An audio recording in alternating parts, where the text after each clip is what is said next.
Viernes 9 de agosto de 2024, jornada matutina en nuestros espacios académicos de la Fundación Excelencia, Liderazgo y Transformación. En el día de hoy llegamos a la emisión 599 de los episodios de la violencia comunista contra Colombia. Y tenemos para el análisis el caso del secuestro de un hacendado en el municipio de Dolores, Tolima, en hechos ocurridos a comienzos de 1965, que fue cometido por una banda comunista dirigida desde Marquetalia y Río Chiquito por tiro fijo y que la había dejado organizada antes de morir el famoso bandolero liberal comunista alias Mediavida, de quien estuvimos hablando hace ya unos meses aquí y contamos cómo la muerte de este delincuente originó el fortalecimiento de las guerrillas comunistas en el oriente del Tolima, después de que había sido uno de los desmovilizados de la guerrilla liberal y se había convertido en bandido comunista, aprovechando, entre otras cosas, su condición de docente primario y convenciendo a los niños para que se integraran a las guerrillas comunistas. Este secuestro fue impactante por la forma como se publicó, como lo conocieron los medios de comunicación y lo dieron a conocer a los colombianos, pero infortunadamente pasó como un secuestro más en un momento en que esa industria del crimen estaba completamente disparada por parte de todos los grupos delictivos en Colombia. Entremos en materia, mi coronel. Mi coronel, ¿cuál era la real situación de crecimiento progresivo de los grupos terroristas orientados por las diferentes vertientes del comunismo internacional en enero de 1965 en Colombia y cómo influía esa dinámica en la vida política, social, económica y de seguridad pública en el departamento del Tolima? Pues como ya lo hemos mencionado, en el año 58 sube a la presidencia el señor Alberto Lleras Camargo y de inmediato unos sectores radicales del Partido Liberal y del Partido Conservador reinician la violencia que había logrado apaciguar el general Rojas Pinilla. ¿Y por qué decimos que la reinician ellos? Porque en cierta forma se han quedado quietos, liberales y conservadores, no los comunistas que sí seguían construyendo sus republiquetas liberales, conservadoras, republiquetas comunistas, atacando a liberales y conservadores y atacando a las fuerzas militares y de policía, como ocurrió en Villarrica y lo que se ha probado ya con suficientes argumentos en estos espacios académicos de las repúblicas independientes de Río Chiquito, Marquetalia, el Guayabero, el Pato, Biotá, el inicio en el Opón y en Urabá. Entonces, en el municipio de Dolores, Tolima, al suroriente del departamento, había llegado a vivir un bandolero liberal del MRL proveniente del norte del Tolima, del sector del Líbano, en Santa Teresa. Era primaria, docente de primaria y líder social dentro de las comunidades, porque además era muy hábil para hablar en público, tenía una capacidad de redacción importante y en esa época quien hablara bien y quien escribiera bien tenía mucha incidencia en las comunidades. Entonces él llegó al sur del Tolima y con el cuento de que se había desmovilizado como liberal, venía en forma clandestina participando en las reuniones que denunció Charro Negro o que fue denunciado Charro Negro por el general Peligro, y fue cuando se destapó la violencia en el sur de Tolima y también murió el tal alias Mediavida, que era el profesor que estaba en Dolores, Tolima, pero ya había dejado sembrado el fenómeno de que gran parte de los bandidos liberales que han estado con él se han unido a las cuadrillas de Juan de la Cruz Varela en el oriente del Tolima. Eh, por la época, las FARC, que se habían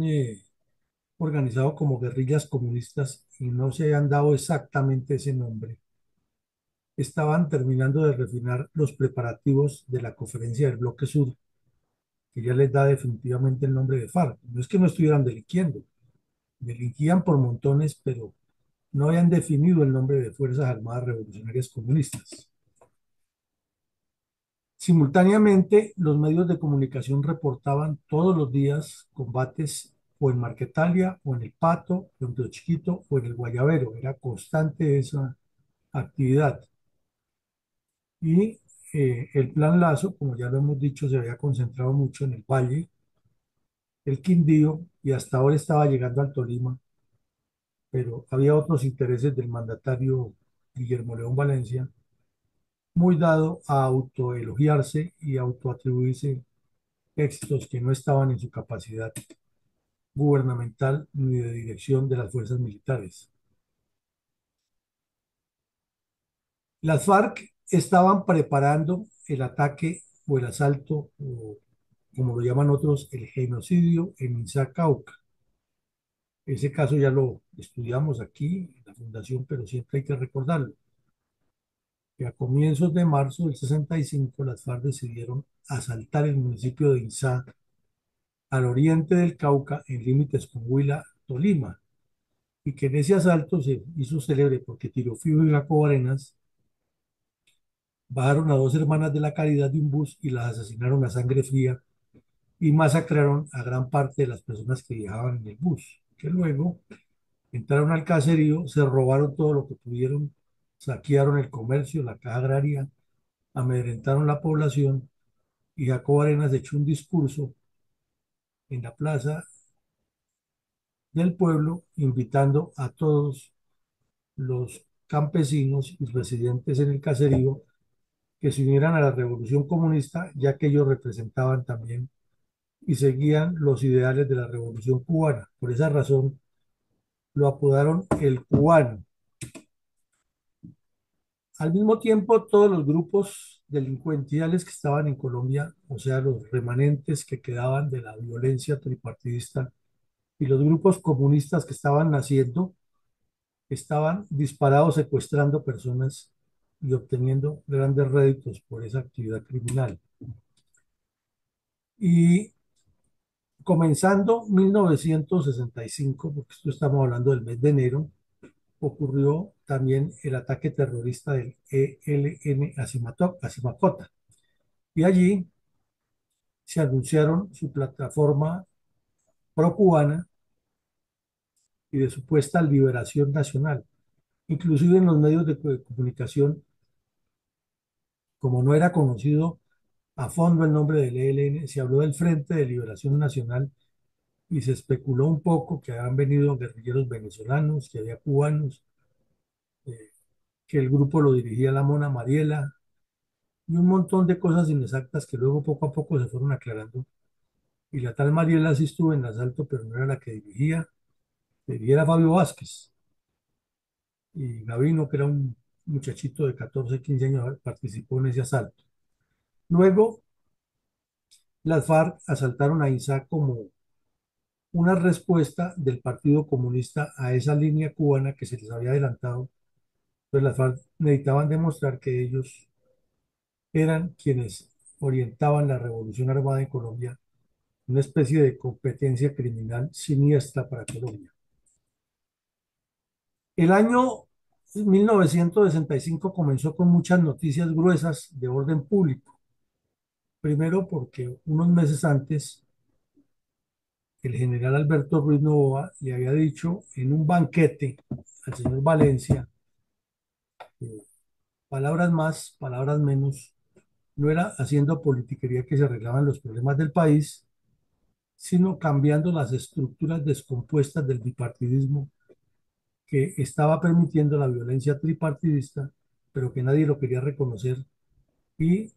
le estaban echando la culpa a todo menos a la realidad. Entonces, que había que cambiar esas estructuras de poder. Y pues eso lo puso en la mira el señor Valencia, que buscó la forma de sacarlo del poder y con ocasión del ascenso a 3 soles, a general de 3 soles del general Reveis Pizarro, quien sí estaba alineado completamente con el presidente y no tenía la visión estratégica de Ruiz Novoa, ni comprendía la situación política como la entendía Ruiz Novoa, se prestaron para una componenda y lo sacaron del camino. Entonces, la disculpa que encontraron precisa fue que había el anuncio de un paro nacional por parte de todas las centrales comunistas. Y Valencia salió muy al estilo de una candidata locuaz que hay por ahí ahora,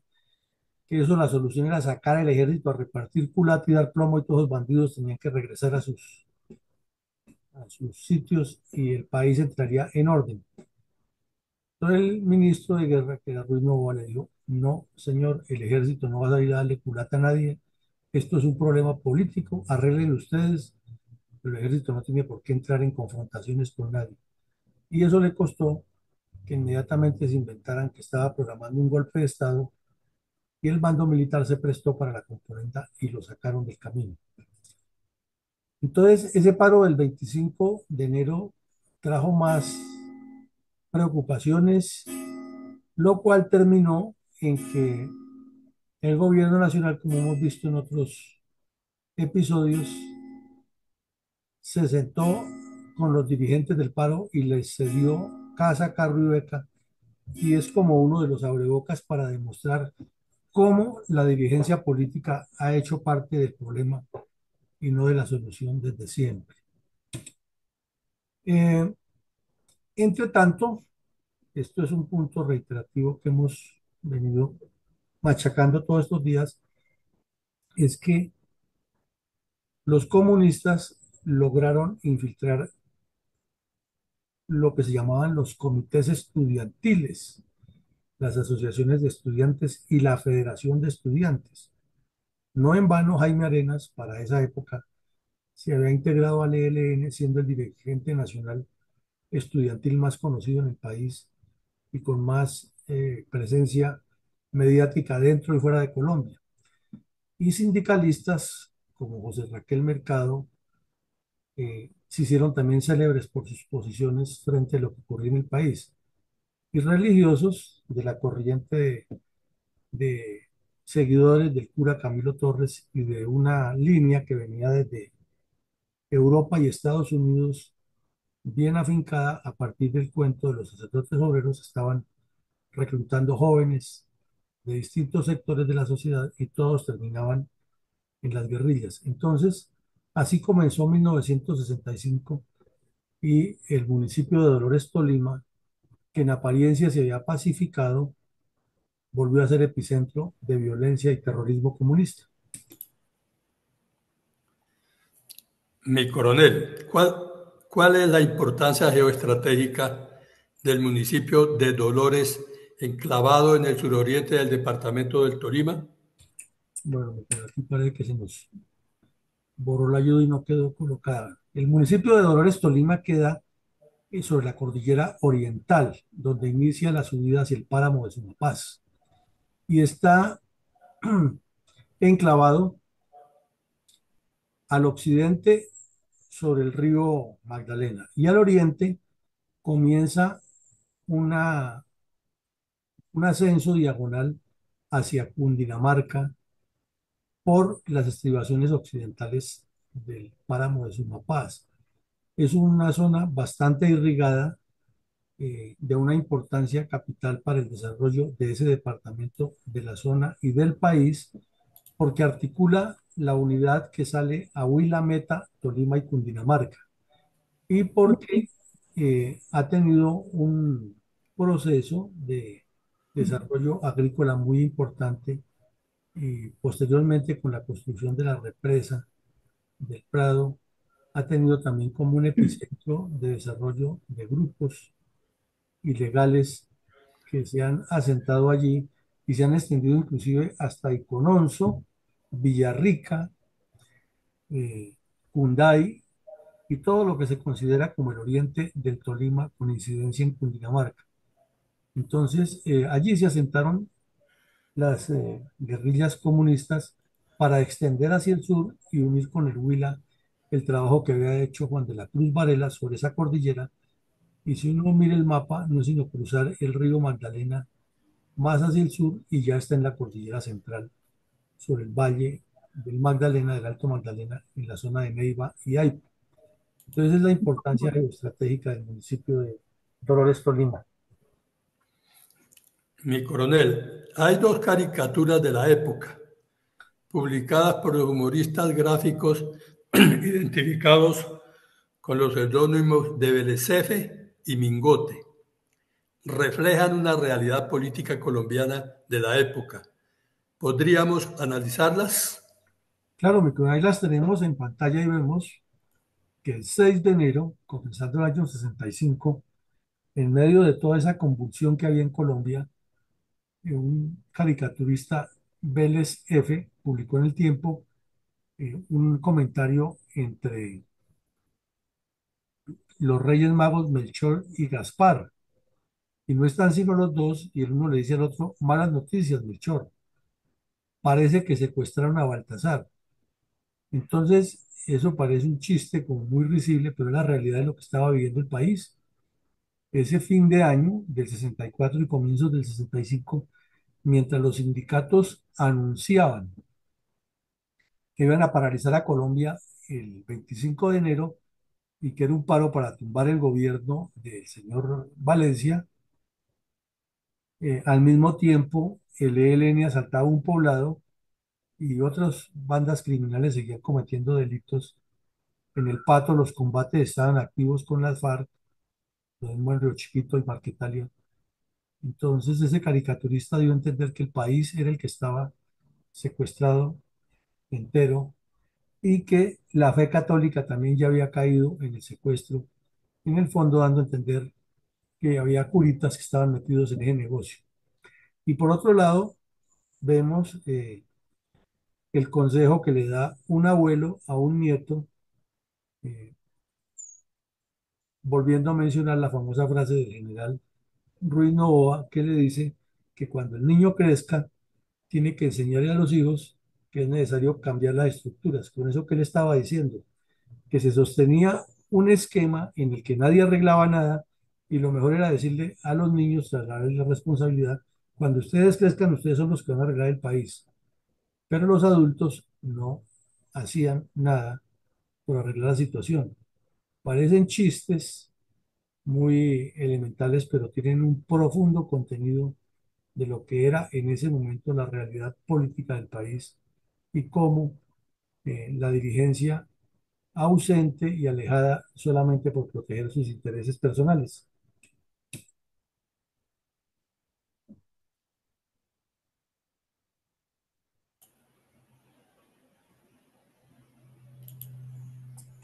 Adelante, mi coronel. No había abierto el micrófono, es que. ¿Cómo informaron los medios de comunicación a la opinión pública los hechos relacionados con el secuestro del hacendado Antonio Penagos por bandoleros comunistas dirigidos por Pedro Antonio Marín, alias Manuel Marulanda Vélez o Tiro Fijo,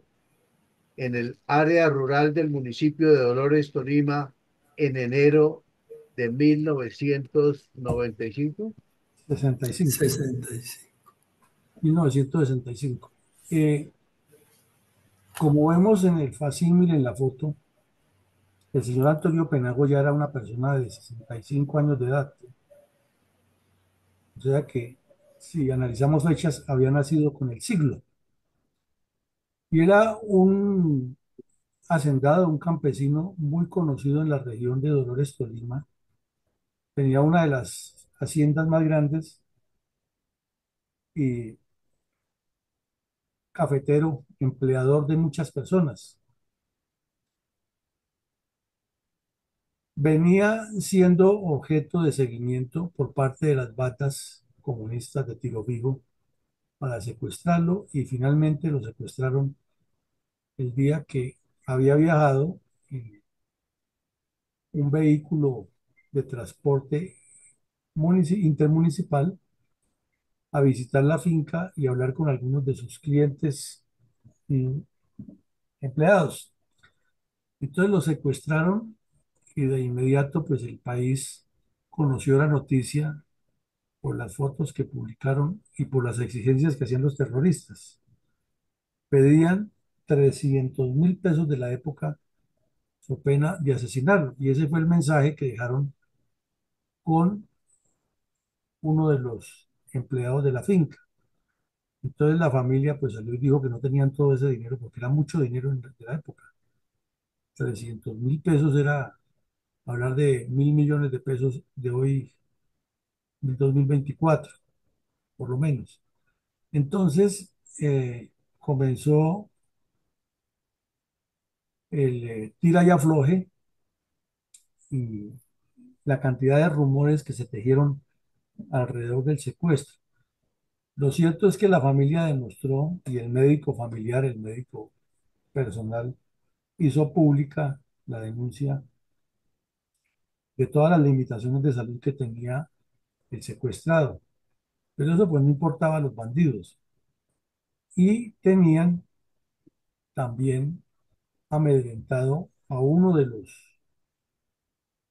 obreros de la finca para que le sirviera como estafeta y por medio de él se comunicaban con los familiares y daban a entender que lo iban a asesinar si no pagaban el dinero. Entonces, pues la familia lo primero que dijo era que máximo podían conseguir 50.000 pesos, pero que lo liberaran porque el señor se iba a morir era por los problemas de salud. Entre tanto, pues los delincuentes eran todos del Partido Comunista y era la banda que había dejado organizada media vida antes de morirse y que ahora la dirigía Tiro Fijo, estaban aplicando las torturas que años después se hicieron públicas con ocasión del secuestro de los soldados que tenían en unas jaulas en la zona del Meta bajo la dirección del Mono Jojoy. Y era que a los secuestrados mientras caminaban les hacían un nudo con un lazo en el cuello y un guerrillero iba detrás con el lazo listo a pegar el apretón al lazo si la persona intentaba huir y obviamente con eso lo llaman el nudo guerrillero porque es un nudo corredizo que si la persona intenta correr o hace fuerza, pues el guerrillero que viene atrás lo aprieta y con eso lo ahorca. Imagínense ustedes el riesgo caminando por peñascos y por zonas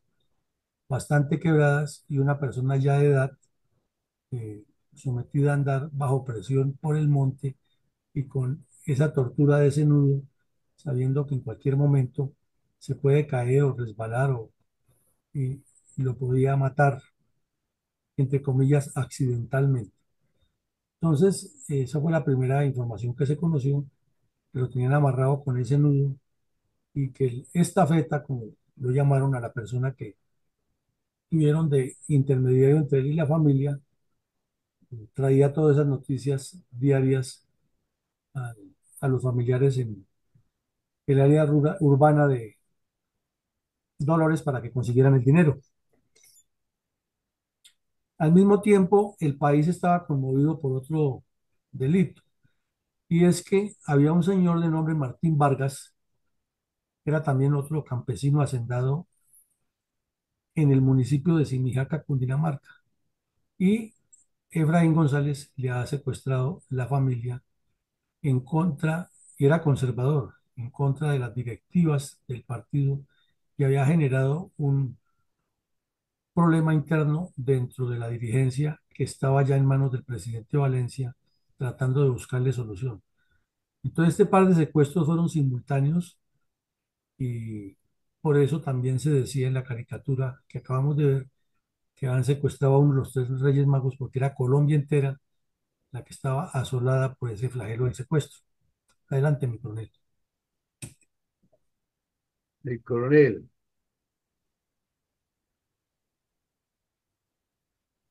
¿por qué se filtró la noticia de que la familia del secuestrado habría pagado a las bandas de Pedro Antonio Marín, alias Tiro Fijo, la suma de 120.000 pesos de la época? Porque se volvió chisme de pueblo, porque todo el municipio que era, como dice el viejo adagio, de que pueblo pequeño, infierno grande, la casa de los Penagos, que era una familia muy conocida ahí en el poblado, se convirtió en una romería de gente y todo el mundo no hablaba sino de eso,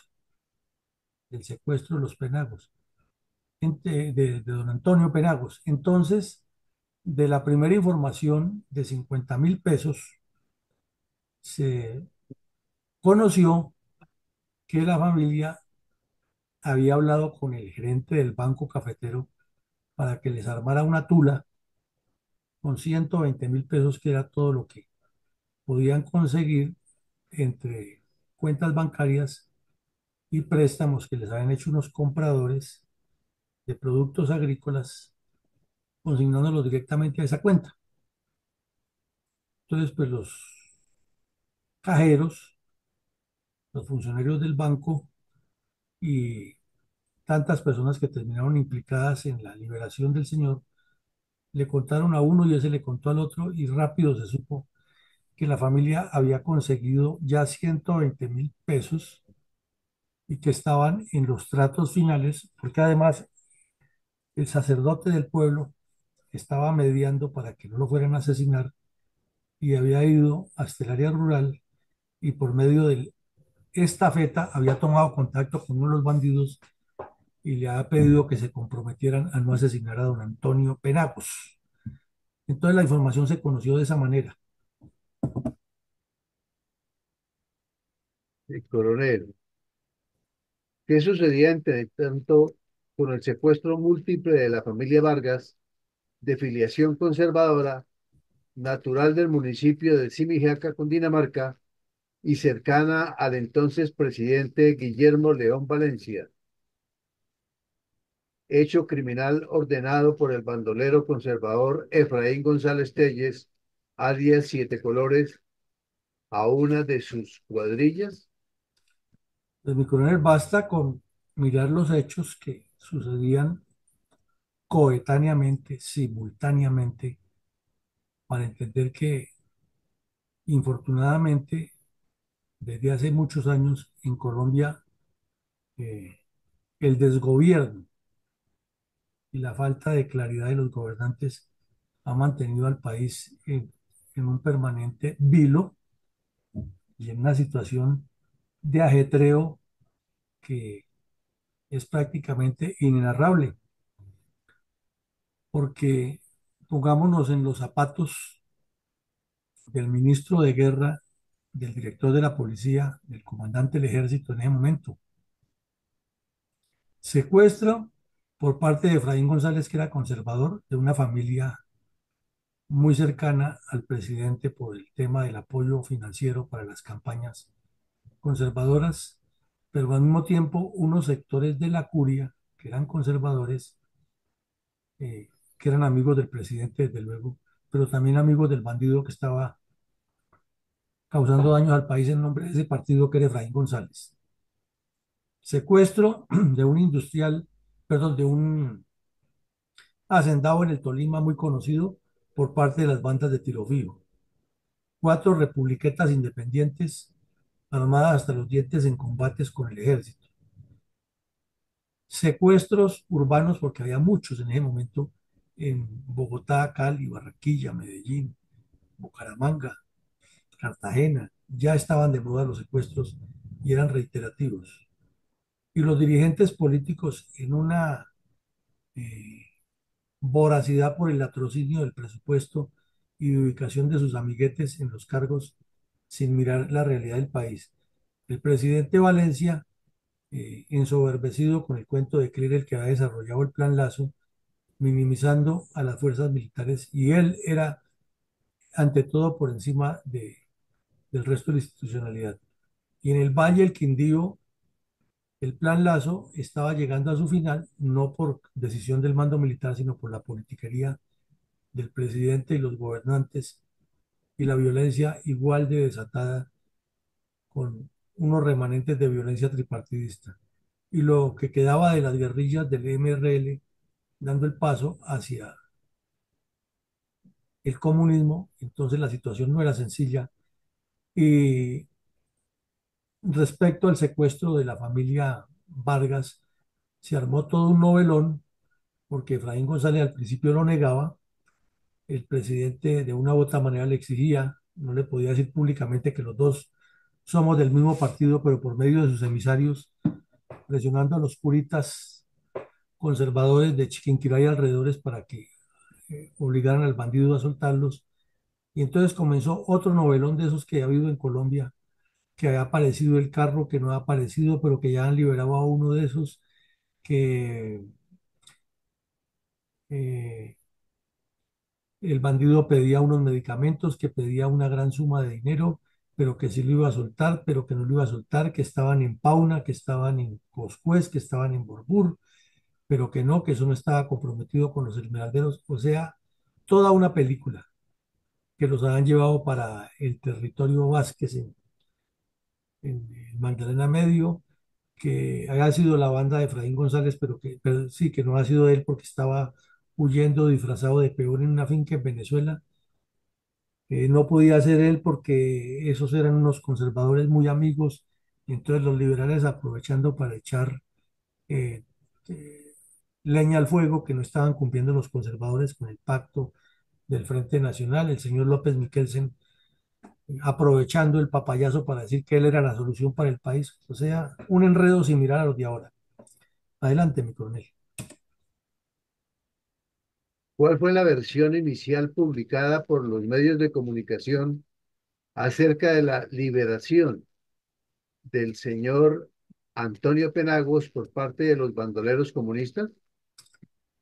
Pues aquí comenzó a presentarse un problema de los que siempre han tomado fuerza en los secuestros de personas conocidas públicamente. Y es que obviamente la Sexta Brigada ordenó a las tropas bajo su mando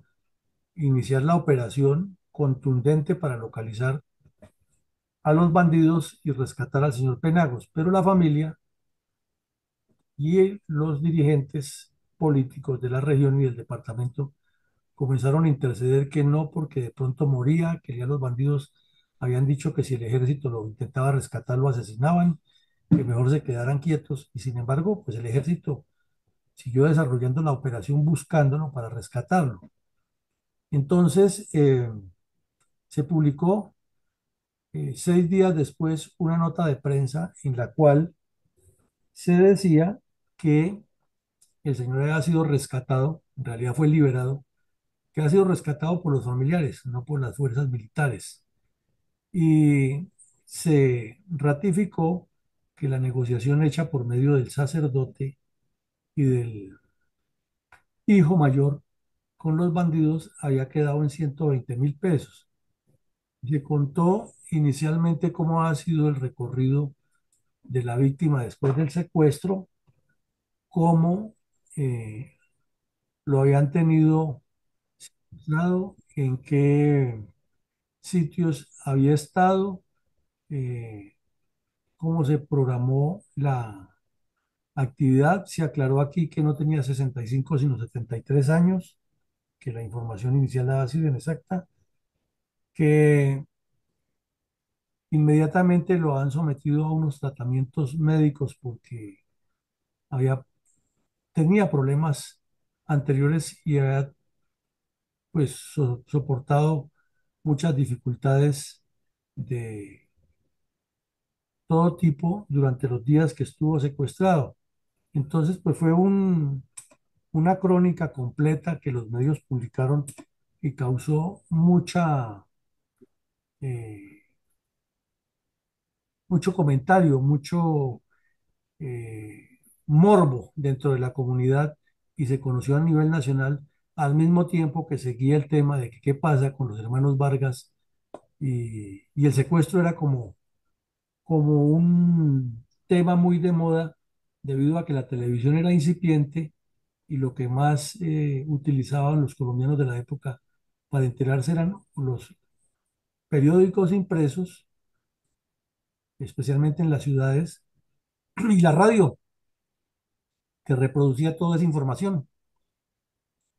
Adelante, mi coronel. Mi coronel, ¿qué noticias se publicaron en el periódico El Tiempo acerca de la supuesta liberación de los tres miembros de la familia Vargas en el municipio de Simijaca, Cundinamarca? Pues igual que el problema del señor Penagos, entonces aquí ya la parte política era por la incidencia del Partido Conservador y la curia. Entonces publicaron una cantidad de informaciones que posiblemente los habían liberado en límites con el municipio de Pauna, en Boyacá, que había información por parte de autoridades que los iban a trasladar hacia Chiquinquirá, que en la curia había cierto hermetismo, pero que había un ambiente optimista, que posiblemente no habían pagado, pero que se habían pagado, que el presidente de la República estaba muy al frente de esa situación, que no haya sido Efraín González, pero que se haya sido gente de él. O sea, un montón de desinformaciones, algunas calculadas con el fin de causar una buena imagen del bandido, otra del propio Partido Conservador lavándose su imagen de los errores internos y el morbo de la noticia, porque entonces ya como que la gente no miraba la gravedad del secuestro, sino como era una especie de competencia, cuál era más visible, si el secuestro de los señores Vargas o el secuestro del señor Penagos, o la reciente noticia de que una mujer había asaltado el municipio de Simacota, o lo que pasaba en el resto del país, todo relacionado con la violencia. Mi coronel, ¿qué lectura tiene el hecho de que después de liberado el señor Antonio Penagos, confesó que ante las torturas que le propinaban los captores, él le solicitó que lo asesinaran para que no lo torturara más? Pues fue una de las crónicas rojas que más impacto causó en ese momento en el país porque el corresponsal del periódico El Tiempo viajó hasta Dolores Tolima y le tomó unas fotos al señor en su casa de campo nuevamente con el hijo, con un nieto, y publicó, en ese tiempo ya se estaban poniendo de moda las grabadoras, la grabación textual de los comentarios que hizo el señor Penagos de cómo lo han llevado. Y pues por consideración a la edad del señor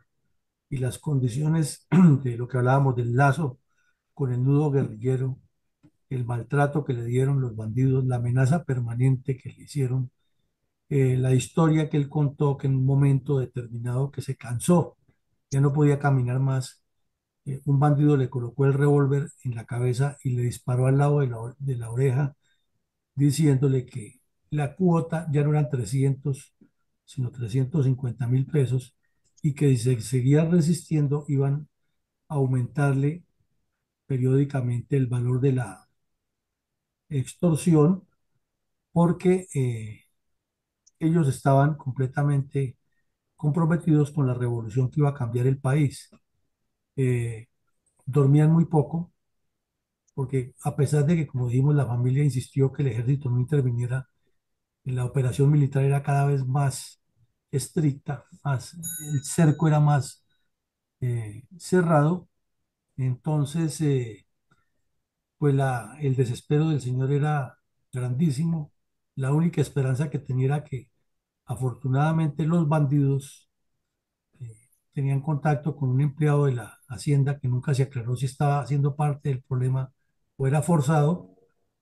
Y a diario él más o menos se daba cuenta de que hablaban con ese campesino que iba y venía a distintos sitios porque era una caminadera muy grande. Y luego cuenta cuando ya llegaron a un sitio en que él consideró que ahí era su última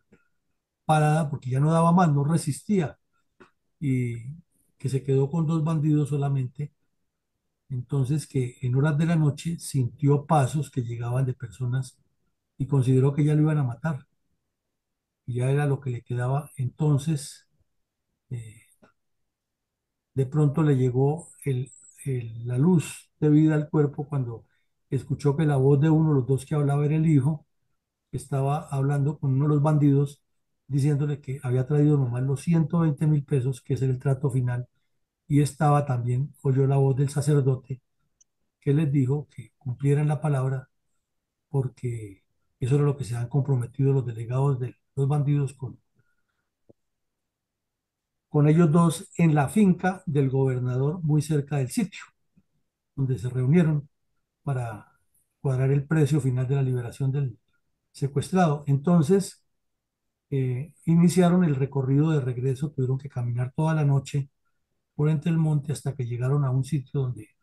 se subieron en un jeep y lo llevaron hasta la casa ya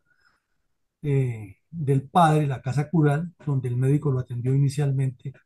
y no recibió visitas de nadie, y luego pues ya la prensa lo entrevistó. Entonces, ese secuestro demostró eh, la morbosidad criminal de las bandas comunistas que encabezaba Tiro Fijo y lo que sería la antesala de los múltiples secuestros que han cometido y siguen cometiendo las FARC en Colombia, y que no ha podido ser bajo ningún pacto de los que tantos que han firmado erradicado ese delito. Y en el caso del ELN lo sostienen que es una retención económica financiera, porque si no, ¿de dónde sacan dinero? Es atroz, es morboso, es criminal esa conducta, pero es la forma de actuar del Partido Comunista con sus bandas armadas para promover la violencia y la revolución en Colombia. Mi coronel, por otra parte y lugar, ¿qué se especulaba en el rumor general acerca de los miembros de la familia Vargas, que habían sido secuestrados por orden de Efraín González, alias Siete Colores o Don Juan, en el norte de Cundinamarca? Pues los rumores ahora se volvieron más fuertes en ese momento, y máxime que ya estaba liberado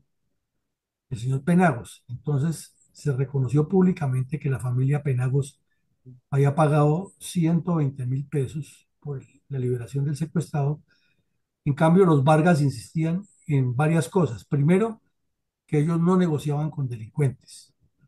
Segundo, que no era cierto que han sido rescatados. Y tercero, que todo lo confiaban en que la iglesia les ayudara en la liberación de los familiares. Pero lo que se decía públicamente en toda la zona era lo contrario, que ya habían sido liberados, que sí habían pagado y que estaban ocultando la incidencia de la iglesia para bajarle el perfil, y obviamente el Partido Conservador. Entonces, dos novelas distintas al mismo tiempo, dos hechos complejísimos y dos sucesos que tenían los medios de comunicación colmados hasta los tuétanos de comentarios, rumores e informaciones. Y al final del ejercicio, dos bandas criminales, la una orientada por el Partido Conservador, con Efraín González a la cabeza, y la otra orientada por el Partido Comunista, con Tiro Fijo a la cabeza, causándole daños, zozobra, terror y pérdida de la institucionalidad del país.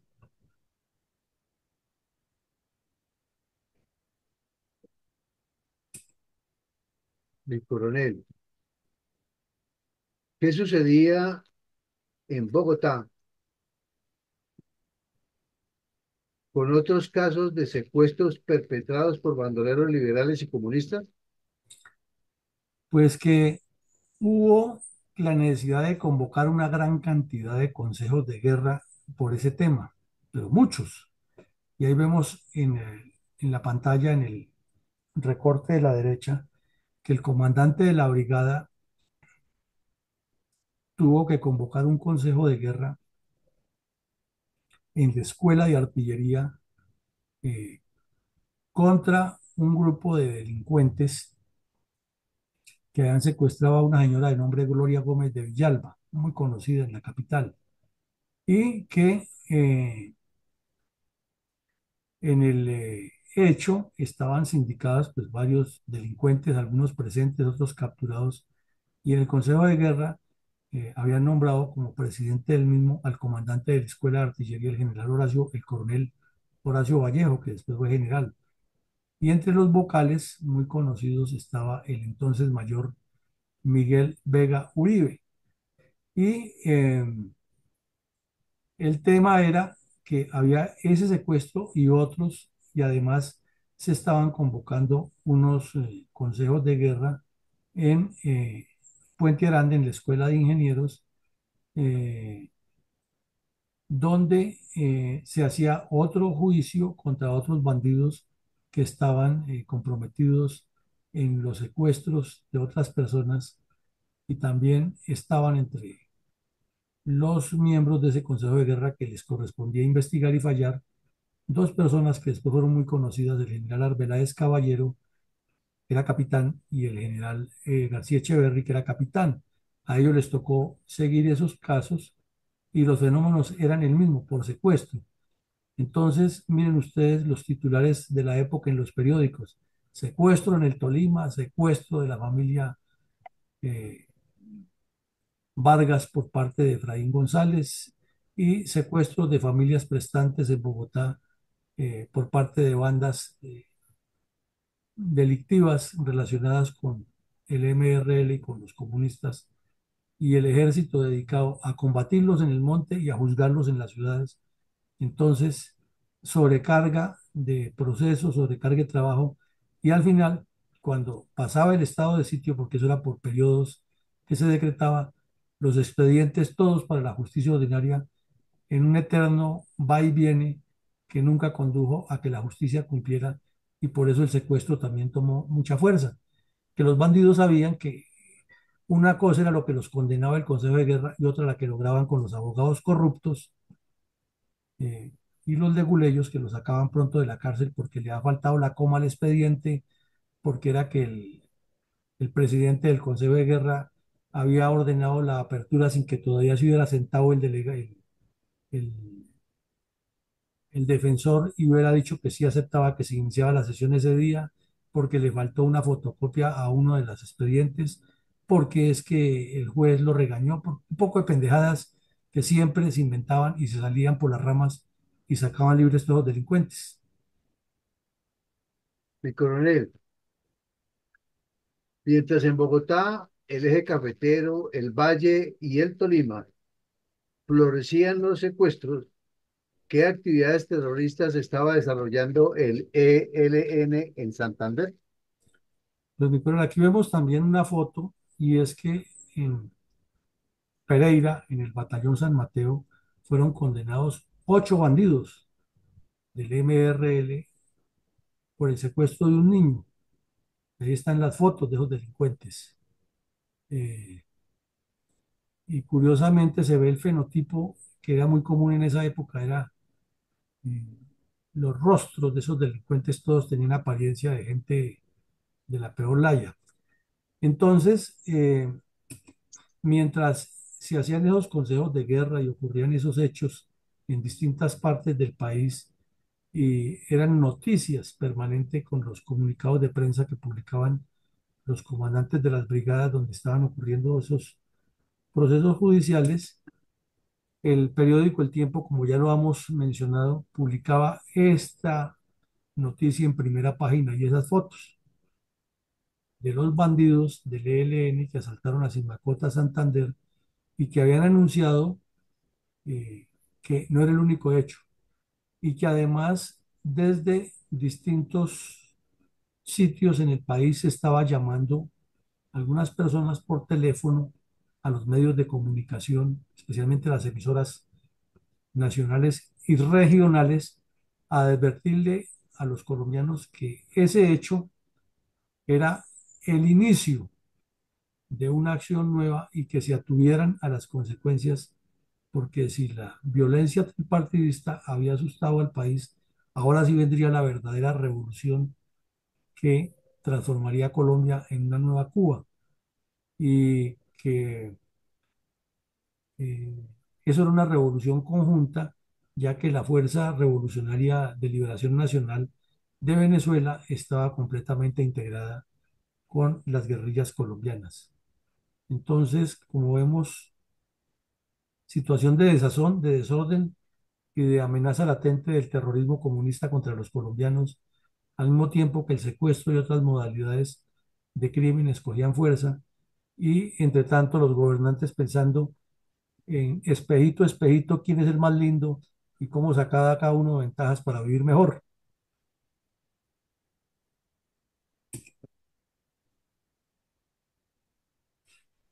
Habría pruebas en la época de la cercanía del Partido Comunista con las FARC. Claro, me ocurren muchísimas. Y es que en medio del anuncio del paro que había y de lo que estaba sucediendo en Marquetalia, pues se decidió allanar la sede del Partido Comunista en Bogotá, porque había muchas informaciones y le encontraron a tres dirigentes que fueron detenidos, entre ellos Álvaro Vázquez del Real y Manuel Cepeda, el papá del ilustrísimo senador defensor de derechos humanos y defensor de las FARC que tiene el Partido Comunista hoy en el Congreso y ahora gestor de paz. A esos tres delincuentes, Cepeda, eh, del Real y otro, les encontraron una gran cantidad de propaganda y pruebas comprometedoras y de relaciones de las guerrillas comunistas que estaban en Marquetalia con el partido aquí en Bogotá. Recordemos que por esos mismos días fue capturado en Bogotá una célula que enviaba propaganda a distintas partes con unos paquetes que estaban listos para enviar por Expreso Bolivariano y Expreso Brasilia, inclusive hasta Valledupar. Pero, como siempre, los abogados salieron con el cuento que el allanamiento fue mal hecho, que la captura fue mal hecha, que así el Partido Comunista publicara propaganda en el que resaltaba Marquetalia no era prueba suficiente para sindicarlos de apoyar el terrorismo, bla, bla, bla, y quedaron libres. Pero el papá del senador Cepeda estuvo detenido por estar difundiendo propaganda comunista a favor del terrorismo. Adelante, mi coronel. ¿Por qué el precandidato liberal Carlos Lleras Restrepo andaba inaugurando obras con el presidente en ejercicio Guillermo León Valencia en diferentes lugares del país? Es que es increíble todo lo que está ocurriendo, mi coronel. Ahí vemos por las fechas de los recortes de prensa que al mismo tiempo que ocurrían todos esos sucesos que estamos mencionando, era enero del 65, es decir, que al presidente Valencia todavía le quedaba un año y medio de gobierno, que el señor Carlos Lleras Restrepo no era ni siquiera candidato del Partido Liberal, pero él desde, ya lo hemos visto aquí, desde el mismo día que se posesionó Valencia en el 62, anunció que él era el presidente en el 66 y era un tipo cascarrabias, eh, sobrado, soberbio, con el ego por las nubes y metido en todas partes donde había posibilidad de figurar. Ahí lo vemos en la foto caminando muy rápido, adelante con un sombrero, aquí se alcanza a ver en la foto, en las inauguraciones que hicieron los miembros del gobierno nacional en cabeza del presidente Valencia con ocasión de el fortalecimiento del Instituto Colombiano de Reforma Agraria, eh, norte de Santander y otros departamentos. Entonces, él fue allá como miembro de la Dirección Nacional Liberal con varios propósitos. Una, para darle a entender a los campesinos de la región, donde había mucha violencia en el norte de Santander toda la vida, que el Partido Liberal y Conservador estaban unidos y que tenían que votar por el próximo candidato, que era él. Y el presidente de la República, el señor Valencia, sabía que eso era un veneno, era una serpiente que tenía ahí en el sector contradictorio y lo mejor era tenerlo muy cerca para evitar que le desprestigiara su gobierno. Entonces, como vemos, dos politiqueros descompuestos jugando con el destino del país por sus intereses personales, mientras en el resto del territorio nacional la violencia campeaba, pero eso no les importaba a ellos. Y Valencia hablaba de que la revolución que él hacía desde su gobierno, trayendo todo ese progreso como si fuera gran cosa, eh, frente a lo que le corresponde al Estado desarrollar el país en los tres órdenes. Era la revolución pacífica porque él sin violencia estaba cambiando el país. Entonces, politiquería va, politiquería viene, foto va, foto viene, y el señor Lleras Restrepo, que era un populista de miedo, aprovechando las circunstancias para decir que él era el próximo presidente y lo demás no valía nada. Mi coronel, ¿cuál era la conducta del Partido Liberal, partido de oposición en ese momento, mientras que en el territorio nacional la violencia política tripartidista crecía exponencialmente? Pues hemos reiterado hasta la saciedad que liberales y conservadores que han hecho el pacto de cuervos unos años antes en Europa estaban buscando que ni el Frente Nacional se cayera, perdón, el Frente Nacional, que ni apareciera otro Rojas Pinilla, ni que Rojas Pinilla tampoco recuperara el posicionamiento político que ha tenido, ni mucho menos que Alfonso López con su banda MRL les fuera a ganar las elecciones. Entonces las componendas eran tenaces. Sabemos, desde el principio lo hemos dicho, que el doctor Darío Echandía, otro politiquero descompuesto del Tolima, había hecho todo lo posible durante el gobierno de Lleras Camargo en el 58 para ser el presidente del 66, habida cuenta que el 62 tenía que ser un conservador y que Lleras Restrepo no lo podía ver ni en pintura, que se odiaban a muerte y que por eso Lleras en el 62, de una vez apenas se eligió a Valencia, se lanzó de candidato y comenzó con toda esta trapacería. Entonces, en un acuerdo de cuervos de esos que hacían o que hacen los políticos siempre,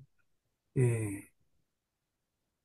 concitaron sacar del camino a Darío Echandía y primero lo pusieron de rector de una universidad y luego le ofrecieron un ministerio. Y entonces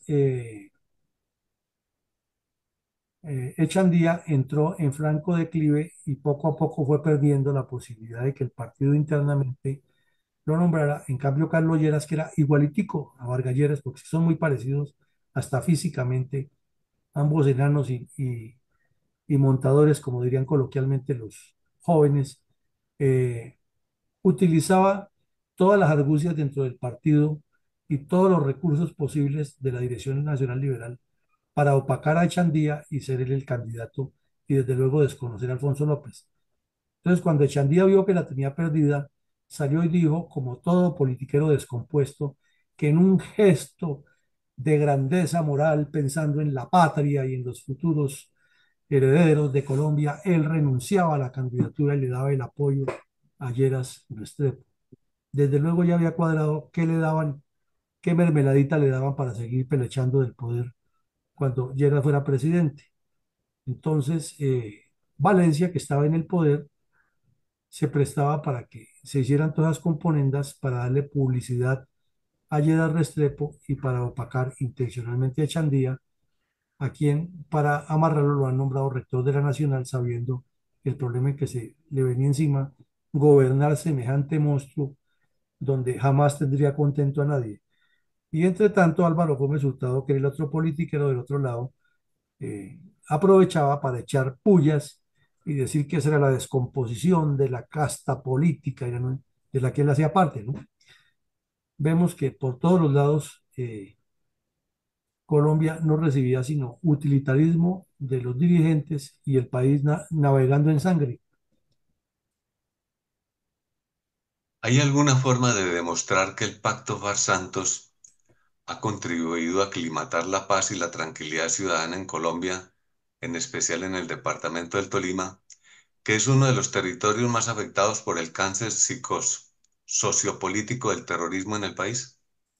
Pues mi coronel, decimos que no y cómo atamos esto, en que pasan casi 4 décadas de todos esos hechos tan lamentables, casi 5 décadas de todos hechos tan lamentables en el Tolima, y la violencia comunista creció y creció, pero paralelo con esa violencia comunista, ese esquema que dejaron gráficos los señores Valencia, Lleras, Echandía, López Miquelsen, etcétera, para impedir primero que hubiera un gobierno en Colombia de proyección nacional y estratégica. Y segundo, utilizando eh, la moral y la unidad de las fuerzas militares desde la óptica política para sus propios intereses, porque al analizar estos hechos nos queda claro que en la componenda para sacar al general Ruiz Novoa del poder no estaba solamente el señor Valencia, sino eran todos los dirigentes políticos que no les convenía que el país entrara en un camino de orden porque se les perdía su acuerdo de Benidorm sobre el Frente Nacional y entonces, según ellos, el país iba a la violencia, no porque el pueblo reaccionara de esa manera, sino porque se les afectaban sus intereses y ellos podían incitar esa violencia y el pueblo estúpido obedeciéndoles, haciéndose matar por ellos. Esa es la falta de cultura política que nos deja ese hecho. Entonces llegamos al 2016, se firma este pacto de cuervos en el que están presentes un politiquero descompuesto de esos que hacía parte de esa casta corrupta de la época y que sigue haciendo la nueva casta, un criminal en el poder en Cuba como el terrorista Raúl Castro y un terrorista que es producto de esas evoluciones de los crímenes, todos pactando los tres al mismo tiempo la solución para Colombia y el pueblo colombiano, igual que en ese momento afectado por quienes deciden desde otras instancias sin tener la menor participación, ya que en este caso específico se dijo que no se aceptaba ese pacto y estos tres sujetos se pasaron por encima de lo que pasó en la decisión pública y siguieron adelante con su pacto, con la venia de los otros descompuestos que igual que el señor Valencia le habrían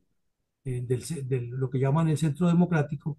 que dijeron que representaban a Colombia, e igual con el señor Valencia, le abrían el espacio al adversario para que hiciera lo que le diera la gana, con tal de que no le afectara sus intereses personales. O sea, la misma historia repetida y como se diría en un dicho muy coloquial, la misma vieja, pero con distinta moño en otra foto. Adelante, mi coronel. Es más que justo que nuestros soldados y policías asesinados por los grupos terroristas, así como los campesinos que han padecido el terror del ateísmo comunista de las FARC, el EPL, el M-19 y el ELN, y otros grupos criminales reciban nuestro reconocimiento con un minuto de silencio en su memoria.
Y coronel, reflexionemos con las enseñanzas que que nos deja el secuestro del agricultor Antonio Penagos en el Tolima y la familia Vargas en Cundinamarca por bandoleros comunistas y ateos dirigidos por Pedro Antonio Marín y Efraín González en enero de 1965. Pero, mi coronel, digamos que este hecho demuestra que Colombia carece de identidad. Y carece de identidad porque, como cada quien ala para su lado, comenzando por la dirigencia política, no permiten que se establezcan unos objetivos claros en todos los campos. Y, por ejemplo, en el de seguridad, las familias eh, inmediatamente piden es que el gobierno ceda y les deje el espacio para que puedan negociar con los terroristas cuando hay secuestros. Entonces ya se pierde la institucionalidad ahí, porque el derecho a la vida de las víctimas prima sobre el cumplimiento del deber institucional desde esa óptica. Segundo, porque el problema de todo eso radica en que la dirigencia política colombiana ha sido, es y parece que seguirá siendo por muchos años un foco de podredumbre, de descomposición y de alejamiento total de los intereses nacionales, porque están por encima de eso los intereses particulares. Entonces ya vemos que en dos campos hay intereses particulares por encima de la ley. Por un lado, los politiqueros descompuestos haciendo lo que sea para sostenerse. Y por el otro lado, las personas ajenas a que se cumpla con el deber constitucional de combatir el terrorismo. Pero al mismo tiempo el terrorismo, consciente de esos hechos, utiliza a su favor el miedo y el deseo de las personas de que se preserve la vida de sus familiares eh, con la connivencia de estos sectores políticos que hacen lo que quieren. Y con una prensa absolutamente carente de profundidad y síntesis, que lo único que hace es reproducir los hechos para aumentar el morbo, pero nunca colabora ni ayuda con plantear soluciones, que es lo que siempre se buscaría en todo evento, ¿no? No que se le agregue un comentario más, un resaltar más un hecho, sino que se busque y se propongan los caminos de solución para que haya cambios realmente transformadores. Adelante, mi coronel, con sus comentarios de hoy. Sí, mi coronel, con mucho gusto. Para toda nuestra audiencia, reflexiona el episodio 599, hoy, viernes 9 de agosto de 2024. Secuestro por bandoleros de la FARC del hacendado Antonio Penagos y rescate por tropas del ejército en el municipio de Dolores, Tolima, en el año de 1965. También se trataron otros aspectos delictivos de la narcoguerrilla comunista. Seguimos nuestro análisis en el día de hoy y continuamos demostrando que con las supuestas acciones humanistas o humanitarias, como las tratadas en episodios pasados por parte de la narcoguerrilla comunista enemiga de los colombianos, junto a los gobiernos de turno, desde la creación del Frente Nacional,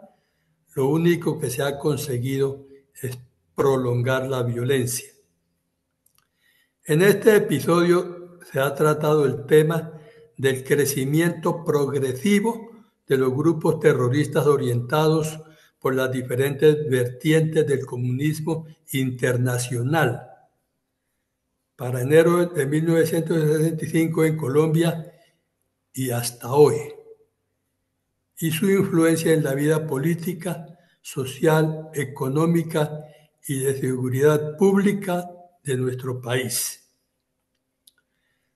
Lo que nos obliga a recordar dos citas que ya hemos planteado en reflexiones anteriores. En ellas incluyen el plan estratégico y táctico del comunismo para expandirse y lograr sus objetivos. Estas datan desde 1840, cuando un grupo de refugiados alemanes en Londres construye el Grupo Comunista de Educación Obrera. La educación siempre ha entrado para incidir en la expansión del comunismo. De este grupo comunista de educación obrera, en 1847 se crea la Federación Comunista, y el nombre de la cual Carlos Marx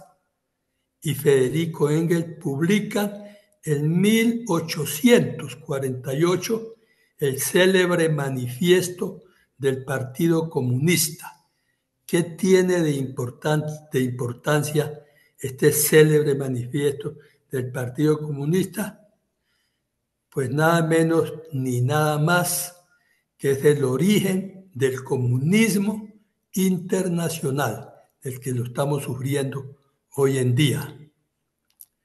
La otra cita tiene que ver con lo tratado en la Segunda Internacional Comunista, en la cual se publica en 1899 el libro Las premisas del socialismo y las tareas de la socialdemocracia. La estamos sintiendo hoy. Se propone una humanización de las relaciones sociales en lugar de la lucha de clases. Miren esta combinación tan linda. Expansión y humanismo. No hay claridad si el cambio es solo de táctica o también de estrategia. Veamos hoy que en cumplimiento de los postulados de las internacionales 1 y 2, primera y segunda, el comunismo se ha expandido y una de las estrategias es hablar de paz y utilizar al mismo tiempo cualquier medio de lucha. En términos reales, delinquir y hablar de paz. Acabamos de ver en este episodio uno de los tantos delitos cometidos por esos bandoleros, como en este caso el del epígrafe del título analizado, costumbre que hasta hoy perdura, el secuestro. Pero por este ni por otros delitos, por ejemplo, el de terrorismo, del que en secciones pasadas hemos hablado, u otros que más adelante veremos, han sido judicializados. Y si acaso se juzgan, lo hacen en concurso con el delito de rebelión. Excepción, tal vez, el del terrorista alias Simón Trinidad. Y eso porque lo pidió Estados Unidos, por el delito de narcotráfico. Otros tantos iguales a Simón Trinidad delinquen en este país, obviamente, y se pavonean delante de las autoridades y de la población civil, mondos y lirondos, sin que nadie los pueda tocar. Y con todo y eso, mangonean y exigen ahora, y han exigido antes a los gobiernos que para no seguir delinquiendo y continuar en las mesas de negociaciones, los excluyan de las listas de terroristas y de organizaciones ilegales. Cosa es de volvernos locos. Con todo lo anterior, queremos decir que en Colombia se le ha dado patente de corso a la narcoguerrilla comunista para delinquir, y de ellos son y han sido responsables todos los gobiernos y sus partidos políticos. En sus siguientes episodios hablaremos de otras artimañas empleadas por la narcoguerrilla comunista para cometer delitos sin ser juzgados, porque para ello basta decir que todos esos delitos son de carácter político. Es por eso que desde estas secciones de Fundel se presentan los hechos delictivos de estas organizaciones ilegales debidamente documentados, sin que por ello hayan pagado pena alguna,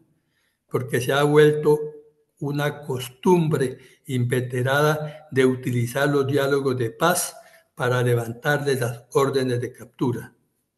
Mientras tanto, el comunismo se expande, destruye el país y siguen hablando de paz. Mi reflexión, gracias y feliz día. Gracias, mi coronel. Retomo la última parte que usted dice, diálogos de paz, y también le agregaría lo de la debilidad de la justicia, porque una justicia que no es sólida, como en el caso que vimos hoy, que los secuestradores eran capturados, sometidos al Consejo de Guerra, condenados, pero a los pocos meses se caía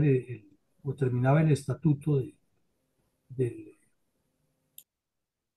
estado de sitio que lo ha permitido, y entonces pasaba nuevamente a manos de la justicia ordinaria y en breve quedaban libres todos esos bandidos. El problema es estructural, el problema es de Estado, es de visión de la situación, es que la dirigencia política nunca ha entendido, porque no le ha importado qué viene, sino qué viene para el país, sino qué viene para ellos. Y la prueba la tenemos ahí patente con esa foto del señor Lleras Restrepo, sin ser todavía ni siquiera candidato de su partido, acompañando al presidente de la República en la inauguración, opacando a su otro descompuesto igual a él, que era Echandía, sacándolo del camino y diciéndole al país que el próximo presidente tenía que ser él o él. Y luego, cuando llegó al poder, el broche de cierre de su gobierno fue haberle tumbado las elecciones al general Rojas Pinilla y haber prolongado la tragedia del país con esa descomposición de mala dirigencia política, hábilmente aprovechada por el comunismo, con toda la explicación que usted nos da de cómo operan y han operado siempre. Esta noche tendremos la actividad académica de la análisis histórico y la proyección de lo que eso significó para Colombia, de la batalla de Boyacá, y el lunes regresaremos nuevamente con las actividades diarias de la memoria histórica aún no contada del conflicto armado en Colombia. Feliz día para todos. Gracias, mi coronel. Feliz día para todos.